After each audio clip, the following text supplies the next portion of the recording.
بجسس أمال زتتصحفت يا اتفلما يبزعوا ጽሞና እዩ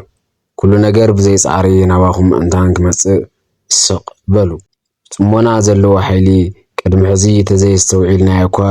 እዛ ሓይሊ ተተጠቂምናሉ ህይወትና ክቅይሮ ይኽእል ከመይ ዝብል ሕቶ እንተራ ሓቲትና ድማ ኣወንታወት ተሓሳስባናን ዓወትን ናብ በዓልና ክንስሕብ ስለ ዝገብረና እዩ ጽሞና ማለት ድምጺ ዘይምህላው ማለት እንተይኮነስ ተወሳኺ ምስውዓልና ከዓቢ ዝበለጸ ውሳነ ክንውስንን ውሽጣዊ ሰላምና ንኽንረክብ ንጥቀመሉ ዓብይ መሳርሒ እዩ እዚ ኩሉ እንተራ አስተቢልናሉ ድማ ሓደ ነገር ክንዘክር ኣለና ንሕና ኣብዚ ሓሳባ ዝተኸፍለት ዓለም ኢና ንነብር ዘለና ዓው ዝበሉ ድምጽታት ኣብ ቦታኦም ኣለዉ ኣብ ኩሉ ቦታ ዓይንና ዝሕዙ ነገራት ኣለዉ እዮም ንኣብነት ማሕበራዊ ሚድያ ቲቪ ዕላላትን ገሊኦም እዮም እዚኦም ብሓባር ኮነ ብተናጸል እንተራ ተዓዚብኩምም ውሽጣዊ ሰላምና ዝሕምስ እዮም ጽሙዋት ፈትውን እንድሕር ደኣ ኮይንኩም ናይ ውሽጥኩም ድምጽን ምስማዕ ዕድል ኣለኩም ማለት እዩ እዚ ድማ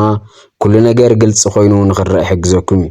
ኩሉ ሻዕ ሰባት ንጽሙዋኻ ከም ዓብይ ነገር ክርእይዎ ኣለዎም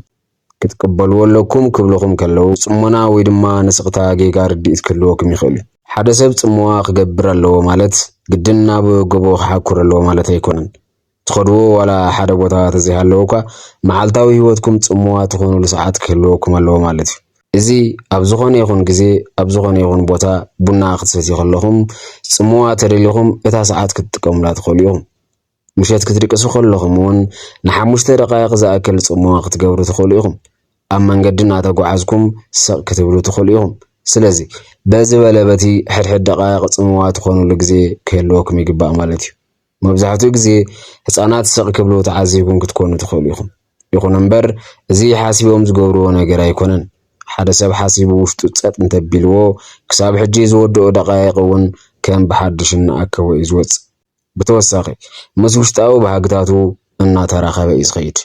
ኣብቲ እዋን ኣብ ውሽጥኹም ዝመጹ ኣተሓሳስባታት ከሰንብድኹም ይኽእሉ እዮም እዚ ድማ ዝሕሸ ውሳነ ንኽትውስኑ ዝሕግዘኩም እዩ ዘለኩም ጭንቀት ክትቆጻጸርዎን ካብ ውሽጥኹም ክተውጽእዎን ይሕግዘኩም እዩ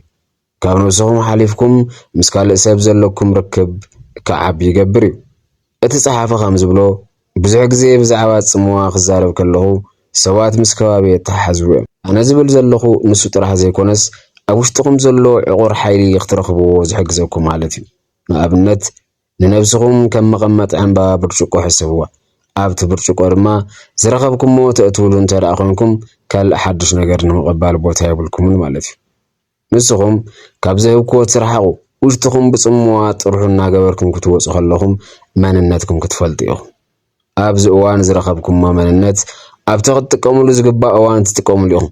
እዚ ሓይሊ ከመይለ ዝጥቀመሉ ኢልኩም እንተሓቲትኩም ድማ ኣነ ብንእሽተይ ጀምር እየ ዝብለኩም ውሽጥኹም ብፍልጠት ዝተመልአ እንተደኣ ኮይኑ መዓልታዊ ንእሽተይ ደቂቕ ጽሙዋ ገበሩ ምእንታን ከይከብደኩም ብንእሽተይ ጀምሩ ፈለማ